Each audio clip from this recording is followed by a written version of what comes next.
요한계시록 12장을 보도록 하겠습니다. 대환란에 대한 세 번째 설명입니다. 12장부터 14장까지는 대환란에 대한 세 번째 설명이고요. 세 번째 설명에는 용, 짐승, 적그리스도가 활동하는 것을 보여주고 있습니다.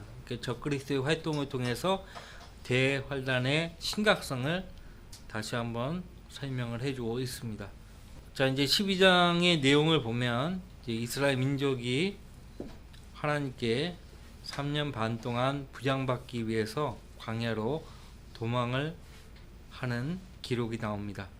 하늘에 큰 이적이 나타났으니 1절 한 여인이 해로 옷 입었고 다른 그네의 발밑에 있으며 머리에는 12별이 있는 멸류관을 썼는데, 이 여인을 개신교에서는 교회라고 가리키고요, 카톨릭은 마리아라고 그렇게 해석을 합니다만 틀렸습니다. 교회도 아니고 마리아도 아닙니다.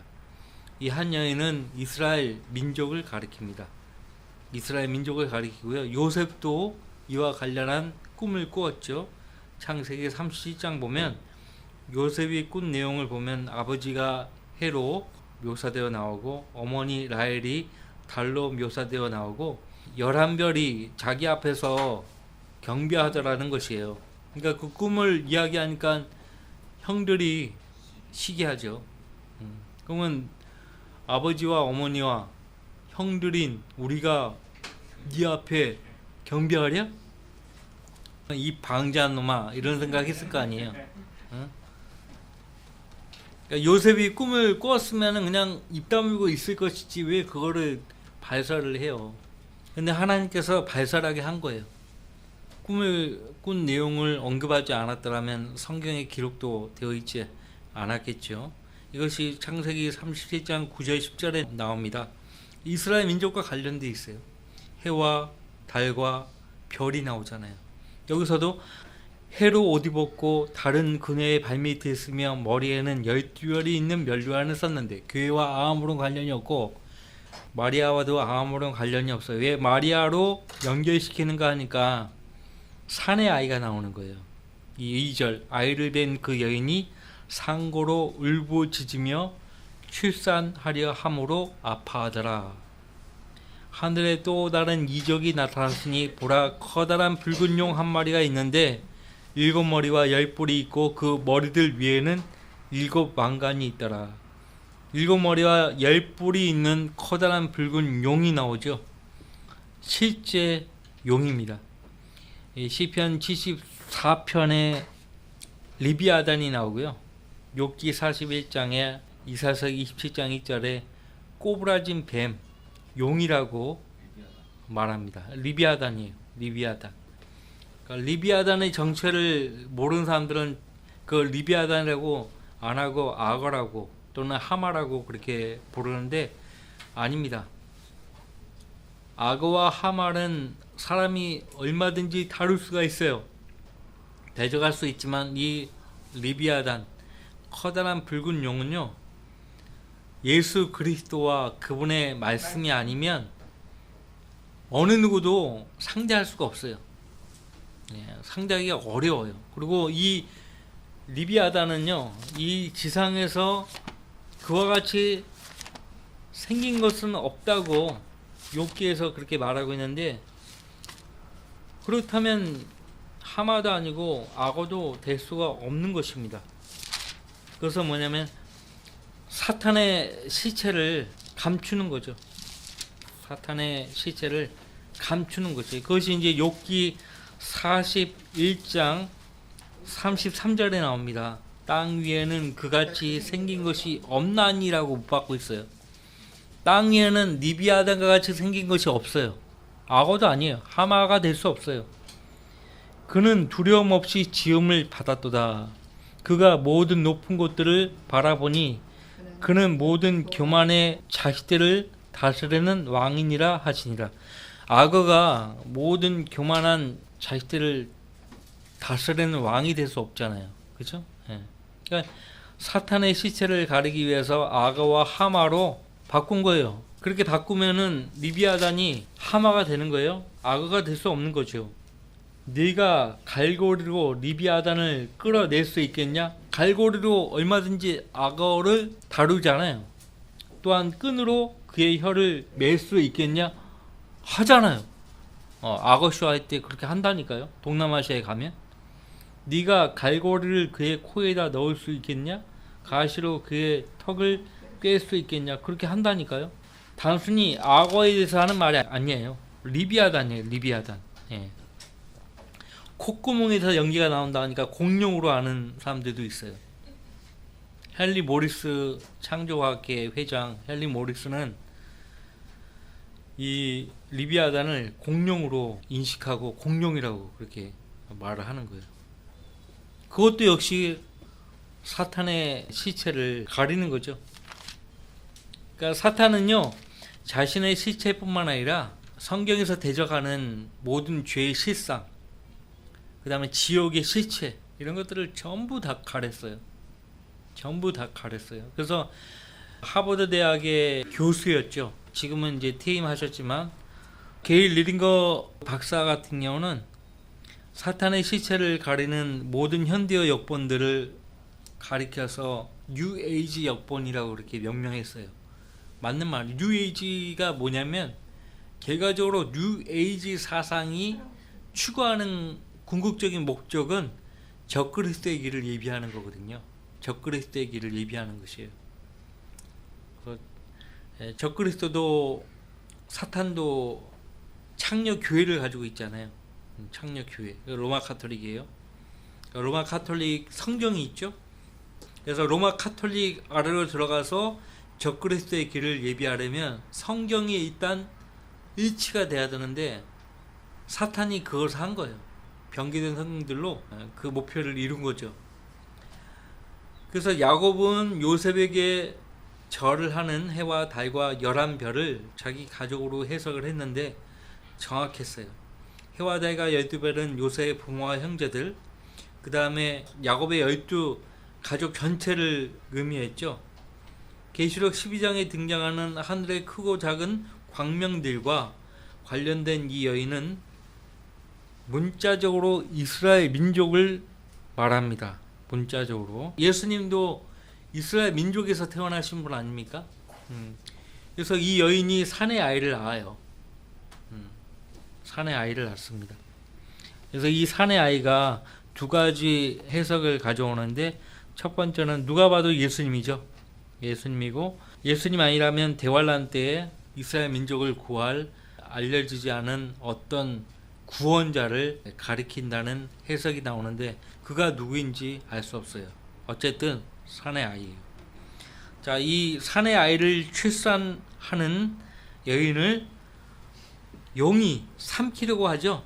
여인이 산의 아이를 상고로 울부짖으면서 출산하려고 아파하고 있는데 삼키려고 합니다. 자, 3절 하늘에 또 다른 이적이 나타났으니 보라 커다란 붉은 용 한 마리가 있는데 7머리와 10뿔이 있고 그 머리들 위에는 7 왕관이 있더라. 자, 그래서 이스라엘 문제뿐만 아니라 지금 교회 시대의 성도들 또 교회적으로 어려울 때 사탄이 이때는 교회다 싶으니까 교회를 완전히 박살 내려고 사탄이 일을 합니다. 그러니까 교회적으로 어려울 때는 하여튼 모든 것이 하나님의 허락하심이에요. 이 하나님의 허락하시는 이 시련과 어려움, 고난 때에 교회를 완전히 파괴시키자. 그런 생각을 가지고 교회를 대적해 옵니다. 대환란 때 이스라엘 민족이 고난받으려고 하면은 사탄이 가만히 있지 않고 여기 나온 대로 모든 힘을 다 동원해서 그 환난 받는 유대인 성도들을 공격하는 거예요. 4절 말씀 보세요. 그런데 그의 꼬리로 하늘의 별 3분의 1을 끌어다가 땅에 던지더라.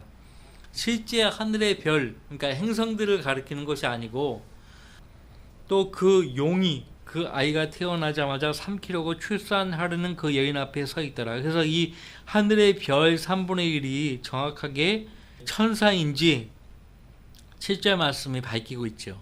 용과 그의 천사들도 싸운다라고 했잖아요. 7절 말씀.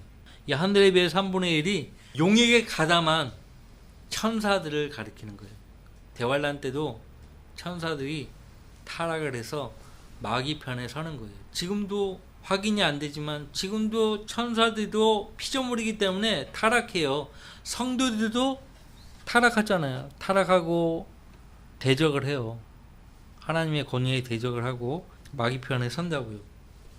얼마든지 그게 가능하다고요. 응? 여기서 하나님을 대적하는 그런 성도가 되면 안 되겠죠. 어떤 식으로든지 하나님을 대적하는 성도가 되어서는 안 돼요. 그래서 그 아이가 태어나자마자 삼키려고 출산하려는 그 여인 앞에 서 있더라. 그녀가 사내 아이를 낳았는데 이 아이는 모든 민족들을 철장으로 다스릴 자라. 이 구절 때문에 이 사내 아이가 예수님이라고 한다고요. 예수님은 시편 2편에도 모든 민족들을 철장으로 다스릴 분으로 예언하고 있거든요. 한번 봅시다. 시편 2편.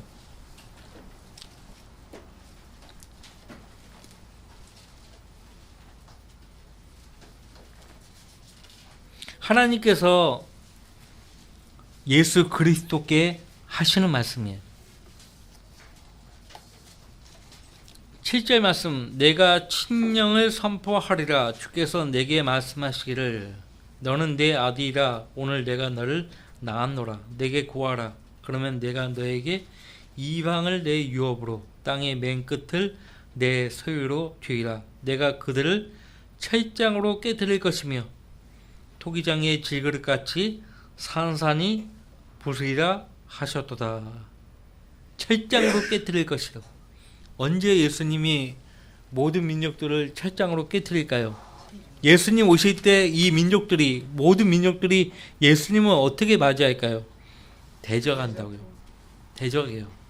재림했을 때 아마겟돈 전쟁 때 마귀 편에 선 민족들이 예수님 대적하잖아요. 아마겟돈으로 모이잖아요. 그리고 예수님이 1000년 후에도 곡과 마곡을 사탄이 미혹하잖아요. 그래서 예수님을 대적하잖아요. 용에게 7머리가 있다고 했어요. 용이 이 세상을 지배할 때에 7제국으로 지배를 했었어요.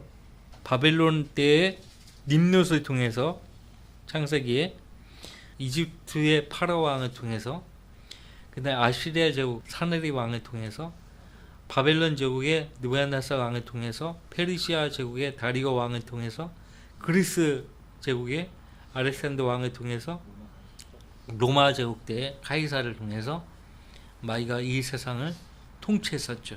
그래서 7머리가 맞다니까요. 머리가 의미하는 것은 통치를 가리키는 거죠. 그죠? 통치. 바벨론 님롯, 이집트의 파라오 왕, 아시리아 제국 때 사느립, 바벨론 제국 때 느부갓네살 왕, 페르시아 제국 때 다리오, 그리스 제국 때 알렉산더, 그 다음에 로마 시대 때 카이사. 정확하죠. 그래서 용이 그의 꼬리로 끌어다가 땅에 던질 별들은 아까 7절 말씀에서 해석해 주었죠. 천사들이에요. 천사들. 마귀 편에 선 천사들은 결과적으로 마귀가 가는 불과 유황이 타는 불못에 던져지게 되는 거예요. 마태복음 25장 41절 말씀 보시면 너희 저주받은 자들아 내게서 떠나 마귀와 그의 천사들을 위해 준비한 영원한 불 속으로 들어가라. 예수님께서는 많은 천사들이 마귀 편에 설 것을 미리 아셨고 용의 편에 서가지고 대환란 때 이 땅에 내려올 것이라는 것을 보여주고 있습니다. 용의 편에 서는 거예요. 용은 마귀예요. 오늘날 대부분의 사람들이 용은 상상의 존재라고 하죠. 실제 존재하는 것이 아니고 상상의 존재다. 그래서 사탄이라고 말하기보다는 용을 얘기해요. 용을 얘기하는 이유가 실제 존재하기보다는 상상의 존재로 그렇게 치부하고 싶었던 거죠. 그것도 마귀의 의도예요. 자, 역사적으로 이 산의 아이는 예수 그리스도이십니다. 예수님은 아까 우리가 시편 2편 9절 말씀에 보았듯이 모든 민족을 철장으로 다스릴 분이고요. 그 다음에 사도행전 1장 9절에도 이제 하나님 보좌 앞으로 들려 올라가잖아요. 여기 5절 말씀에 산의 아이가요 들려 올라가요. 5절 말씀 보세요. 계시록 12장 5절. 그녀가 산에 아이를 낳았는데 이 아이는 모든 민족들을 철장으로 다스릴 자라. 그녀의 아이가 하나님과 그의 보좌 앞으로 들려 올라가더라. 이 6절 말씀부터는 실제로 대환란 때 이러한 일을 다루고 있습니다. 그 여인이 누구라고 했어요? 마리아 교회 아니라고 했죠. 이스라엘 민족이에요. 이스라엘 민족은 광야로 도망하였는데 예수님 당시에 예수님 승천하실 때 들려 올라갔다고 했잖아. 5절 말씀에. 예수님 승천하시자마자 이스라엘 백성이 광야로 간 적이 없거든요. 그렇죠? 광야로 가지 않았어요. 대환란 때 광야로 도망하는 거예요. 그리고 예수님도 마태복음 24장에서 너희의 피난하는 일이 겨울에나 안식일에 일어나지 않도록 기도하라고 했어요. 근데 그렇게 말씀하셨어도 그때 그런 일이 일어나지 않았거든요. 예수님 말씀하시고 난 다음에 40년 뒤에 로마의 티투스 장군이 예루살렘을 함락하러 들어왔었지만은 그런 일은 일어나지 않았어요. 타이투스 장군이 성전에 들어가서 멸망케 하는 가증한 그 일을 하지 않았거든요. 티투스 장군은 하지 않았어요. 성전만 다 무너뜨리고 그냥 본국으로 돌아갔을 뿐이지, 물론 유대인들도 많이 대적하는 유대인들도 많이 저항하는 유대인들을 많이 죽였다고 하지만은 성전을 차지해서 적그리스도처럼 티투스 장군이 행하지 않았다고요. 그러니까 6절 말씀부터는 먼 훗날 대환란 상황을 다루고 있는 거예요. 어떻게 하는가? 그곳에는 광야에는 그들이 그녀를 1260일 동안 부양하도록 하나님께서 그녀를 위하여 마련해 놓으신 곳이 있더라. 1260일이 어디에서 봤죠? 앞서 11장에서 봤지 않습니까? 두 증인이 42달 동안, 그러니까 1260일 동안 예언을 했었잖아요. 42달이 한때와 두때와 반때라고 12장에서 밝히고 있어요. 14절 말씀에서. 그죠? 그래서 광야로 도망했는데, 도망했다는 말은 누군가를 피해서 갔다는 거잖아요. 누군가를 피해서 갔는데 그 피해서 간 존재가 13장의 사탄입니다. 몸을 입고 내려온 사탄. 그리고 또 7절 말씀에 하늘에 전쟁이 있으니 미카엘과 그의 천사들이 용을 대항하여 싸우고 용과 그의 천사들로 싸우나. 대환란 때 이 하늘의 전쟁이 일어날 것이에요. 미카엘과 그의 천사들. 미카엘은 언제 출동하는가? 언제 출동한다고 했어요? 자기 백성이 위기에 닥치면 무조건 미카엘은 출동합니다. 그렇게 돼 있어요. 다니엘서에도 나와요. 이스라엘 민족과 관련해서 이스라엘 민족이 고난의 위기 가운데 빠지면은 어김없이 미카엘은 하나님 명을 받들고 출동을 한다고요. 미카엘이 출동하면 당연히 천사들도 같이 그 휘하의 천사들도 출동하게 돼 있죠. 미카엘과 그의 천사들이 용을 대항하여 싸우고 용과 그의 천사들도 싸우나. 영적 전쟁이에요. 실제 지금 현재 우리가 싸우는 영적 전쟁은 보이지 않는데 이 하늘에 있는 이 전쟁은 눈에 보이는 거예요. 사람들이 육안에는 보이지 않지만 사도 요한으로 하여금 보게 해주신 거예요.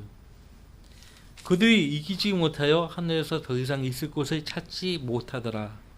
그리하여 그 큰 용이 쫓겨나니 그는 마귀라고도 하고 사탄이라고도 하는 예뱀 곧 온 세상을 미혹하던 자라. 그러니까 이러한 내용을 보고 세상 사람들은 뭐라고 얘기하는가? 그러니까 환타지라고 합니다. 이건 환타지가 아니거든요. 이런 내용을 이야기하면 이건 환타지지. 예? 이게 무슨 예언의 성경이야. 이렇게 치부해 버린다고요. 이건 실제 일어날 일이에요. 환타지가 아니에요. 응? 그러니까 성경에서 이렇게 이런 아이디어를 따가지고 영화를 만들잖아요. 나니아 연대기, 나니아 연대기나 이런 거 보면은 전부 이런 아이디어를 성경에서 따가지고 그렇게 하는 거예요. 자, 큰 용이 쫓겨났어요. 어디에서? 하늘로부터 쫓겨났어요. 그러니까 어디로 내려오는 거예요? 땅으로 내려오는 거예요. 루시퍼가 반역을 하니까요, 하나님께서 쫓아버렸죠. 하늘의 에덴 동산에서 쫓아버렸어요. 그러니까 그 용이요, 어디로 내려온 거예요? 에덴 동산으로 내려온 거예요. 땅에 있는 에덴 동산. 그래서 이브를 먼저 미혹하죠. 그죠? 똑같은 거예요. 이제 대환란 때도 큰 용이 하늘로부터 쫓겨나가지고 세상으로 내려오는 거예요. 옛뱀 곧 온 세상을 미혹하던 자라. 6천년 동안 미혹했잖아요. 지금도 지금 미혹하고 있는 거예요. 그가 땅으로 쫓겨나고 그의 천사들도 그와 함께 쫓겨나더라. 그래서 타락한 천사들이 마귀들이 되었다는 그런 개념이 나온 거예요. 근데 그런 근거가 전혀 없어요. 타락한 천사들이 마귀들이 되었다, 그런 근거 구절은 성경 어디에도 나와 있지 않아요. 근데 대부분의 사람들이 마귀들이 어떻게 나타나게 되었는가에 대해서 설명하기를 용에게 가담한 타락한 천사들이 마귀들이 되었다, 그렇게 이야기하는데, 천사들이 마귀들이 되었다라는 근거 구절은 성경 어디에도 나오지 않습니다. 나오지 않아요. 자, 천사들이 마귀에게 가담한 거예요. 옛뱀 사탄에게 가담한 것입니다. 그래서 가담한 그 천사들도 하늘로부터 땅으로 쫓겨나는 거예요. 10절 말씀, 또 내가 들으니 한 큰 음성이 하늘에서 말하기를 이제 구원과 능력과 우리 하나님의 나라와 그의 그리스도의 권세가 임하는도다. 천년왕국이에요. 이는 우리 형제들을 우리 앞에서 밤낮 고소하던 그 고소자가 쫓겨났기 때문이니라. 여기서 우리 형제들은 교회 시대의 형제들을 가리키는 것이 아니고 유대인들을 가리키는 거예요. 유대인들을 하나님 앞에서 밤낮 고소했대요. 이 마귀 큰 용을 고소자라고 그렇게 말을 합니다. 고소자. 그래서 환난 유대인 성도들도 예수 그리스도의 십자가의 구속을 믿어야 돼요. 그렇지 않으면 그들을 변호해 줄 변호인이 없는 거예요. 저와 여러분은 변호인이 있는 거예요. 우리에게 한 의로운 변호인이 있다고 했어요. 요한일서 2장에서. 그렇죠? 그 변호인이 헬라어로 위로자라는 뜻이래요. 위로자가 누구예요? 성령님이에요. 예수님을 구주로 믿은 성도 안에는 성령께서 내주에 계셔요. 그죠? 위로자 성령께서 내주에 계신다고. 그래서 여러분이 육신에 져서 육신에 따라 죄를 범하게 되면 범한 죄 때문에 주님과 규제가 안 돼 버리죠. 규제를 회복하려면 어떻게 돼요? 죄를 자백하고 용서를 구해야 돼요. 그러면 용서를 받고 자비를 얻게 되면 하나님과의 규제가 회복되죠. 그죠? 그러니까 규제가 회복되면은 그 순간 여러분이 범한 그 죄에 대해서 마귀가 고소를 해도 변호인인 예수님이 우리를 변호해 주시는 거예요. 그러니까 여러분이 자백을 안 하면 예수님이 여러분을 고소자 앞에서 변호하실 수가 없어요. 그래서 왜 자백을 해야 하는지 사도 요한이 1장에서 그렇게 강조를 하고 있는 거예요. 자백하라 이거예요. 자백하지 않으면 하나님과의 규제가 회복이 안 돼요. 죄를 지었어도 자백을 해야 돼요. 자, 12절 계시록 12장 12절, 그들이 어린 양의 피와 자기들이 증거한 말로 그를 이겼으니. 여기서 그들은 누구예요? 형제들이에요. 이 형제들이 누구예요? 환난 유대인 성도들을 가리켜요. 환난 유대인 성도들은 어린 양의 피를 신뢰하죠. 그죠? 그 다음에 예수님이 하신 그 말로 사탄을 이깁니다. 그들은 죽기까지 자기들의 생명을 사랑하지 아니하였도다. 환난 유대인 성도들은요, 생명을 걸고 예수님을 증거해야 돼요. 저 그리스도가 가만히 두지 않습니다. 지금 사탄이요, 예수님을 증거하고 진리 앞에 선 신실한 성도들의 생명까지도 함부로 건드리질 않아요. 왜? 하나님이 그렇게 허락하지 않아요. 하나님이 허락하지 않아요. 그리고 욥이요, 42달 동안 광야에서 고통받는 유대인 환난 성도들을 예피한다고 했잖아요. 욥이. 사탄이 욥의 생명까지도 건들려고 했는데 하나님이 허락하지 않았어요. 그러니까 어느 시대의 성도들이든 간에, 교회 시대의 성도들이든 환난 시대의 성도들이든 공통점은 뭐예요? 하나님이 마귀에게 그 생명을 허락하지 않는다는 거예요. 허락하지 않아요. 허락하시는 경우도 있지만은 하나님이 허락하지 않으면 마귀가 그 생명을 함부로 건들 수가 없어요. 그래서 죽기까지 자기들 생명을 사랑하지 아니하였더라. 12절, 그러므로 너희 하늘들과 그 안에 거하는 너희는 즐거워하라. 땅과 바다에 사는 자들에게는 화이세이라. 그러니까 마귀가 그들의 생명을 노린다 해도요, 환난 유대인 성도들은요, 자기들의 생명을 아끼지 않고 내어주는 거예요. 예수님을 위해서. 예수 그리스도를 위해서 순교를 각오하는 거예요. 순교를. 그래서 순교하는 성도들을 위해서 하나님께서 어떻게 해요? 죽기까지 신실하라고 말씀하시니까 생명의 멸류관을 주시겠다고 약속하시잖아요. 하나님 입장에서는 보호를 하시지만 성도 입장에서는 나는 예수 그리스도를 위해서 내 생명을 아끼지 않겠다. 실제 계시록 6장에 가면은 제단 아래에 혼들이 있잖아요. 혼들이. 그 성도들이에요. 14만 4천 명. 예수님을 증거하다가 목배임 당한 혼들이에요. 자, 이제 12장 계속 봅시다. 12장.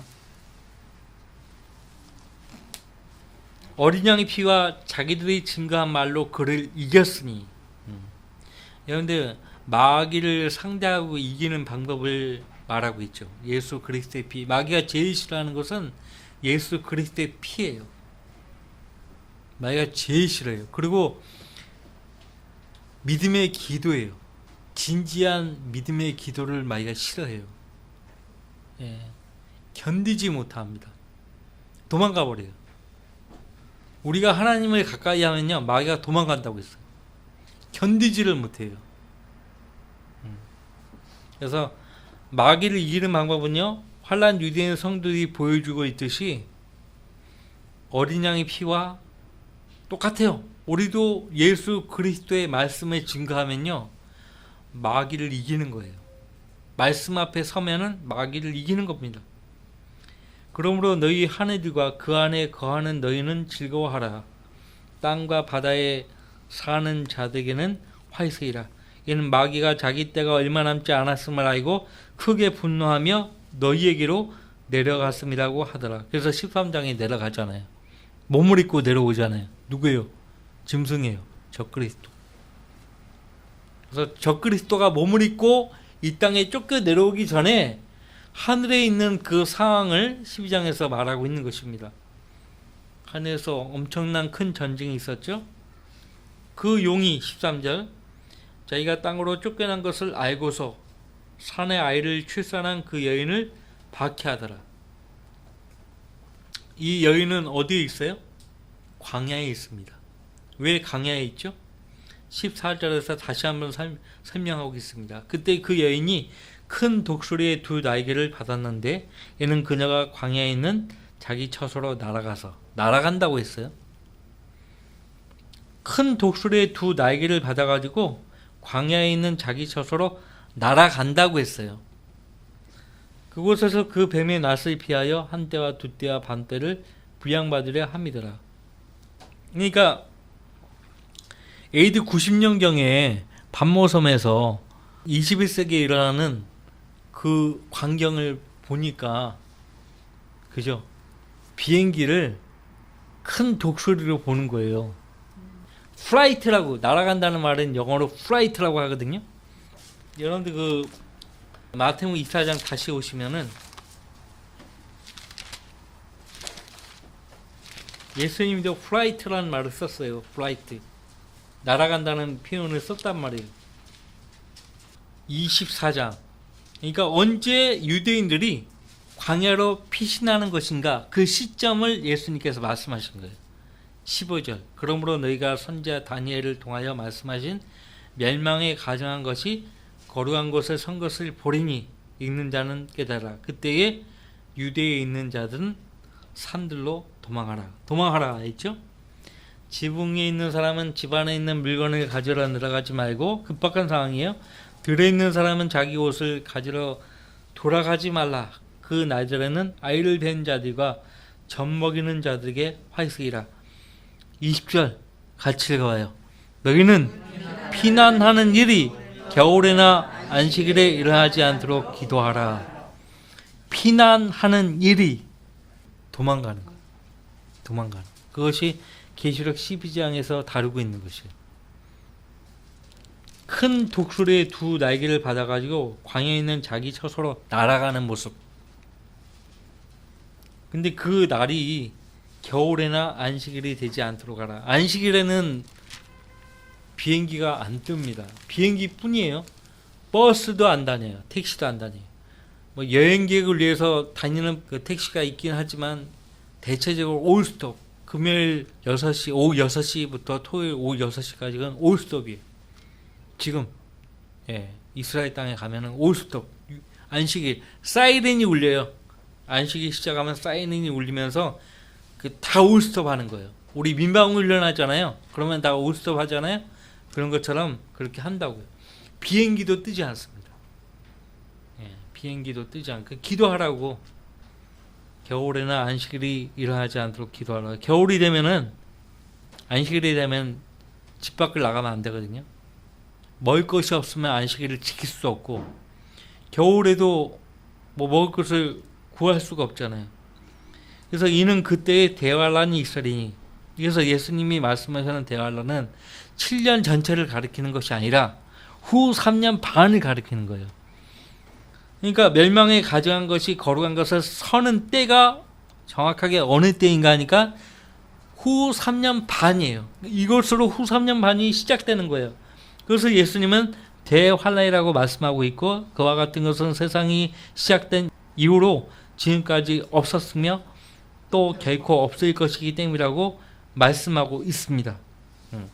피난하는 일이, 너희는 피난하는 일이 겨울이나 안식일이 일어나지 않도록 기도하라고 했어요. 이것이 이제 요한계시록 12장의 14절 말씀의 상황이에요. 그래서 기도를 했겠죠. 예수님 말씀하신 대로 안식일이 아닌 날에 날아가 가지고 뱀의 낯을 피하여, 뱀의 얼굴을 피해서 한때와 두때와 반때를 부양받으려 함이더라. 한때 1년이에요. 두때 2년이에요. 반때는 6개월이에요. 그러니까 합하면 3년 6개월이죠. 부양받으려 함이더라. 그래서 하나님의 철저한 부양을 받지 않으면은 그냥 살 수가 없어요. 대환란 때는. 15절. 그 뱀이 여인 뒤에다 자기 입에서 물을 홍수같이 쏟아 그 여인을 홍수에 떠내려 가게 하려 하되, 그 땅이 그 여인을 도와 그 입을 벌려 용이 그 입에서 쏟은 홍수를 삼켜 버리더라. 실제 홍수예요. 실제. 그러면 정확하게 광야 어디인가? 광야 어디인가? 시편에 이스라엘 민족이 고난받는 그런 연관된 구절들마다 하나님께서 힌트로 셀라, 셀라, 셀라라는 말을 넣어줘가지고 우리로 하여금 알게 하신 거예요. 셀라. 보통 사람들은 시편에 나오는 셀라를 그냥 후렴이라고 생각하는데 후렴이 아니에요.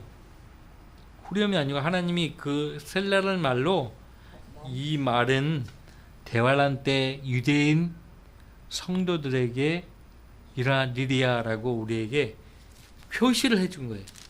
알게 해준 거라고. 그러니까 셀라라는 말이 나오는, 이를테면 시편 84편에 오 만군의 주 하나님이여 내 기도를 들으소서, 오 야곱의 하나님이여 귀를 기울이소서 셀라.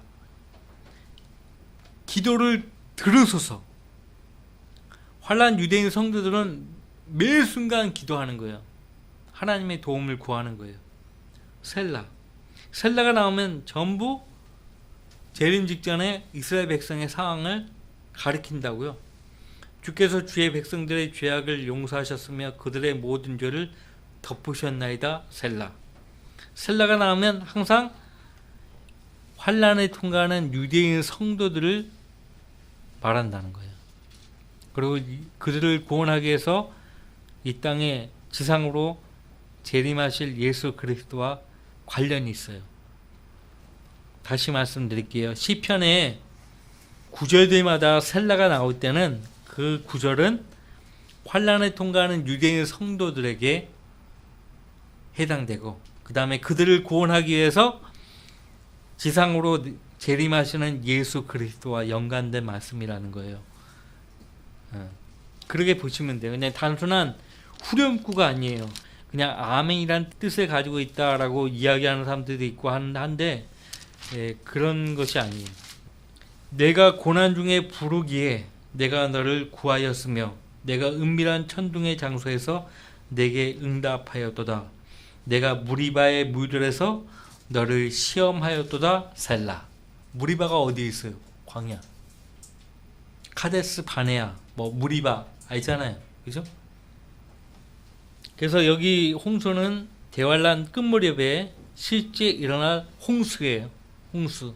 17절 그러자 그 용이 여인에게 분노하여 여인의 씨 가운데 남은 자들, 즉 하나님의 계명들을 지키며 예수 그리스도의 증거를 가진 자들과 싸우려고 나가더라.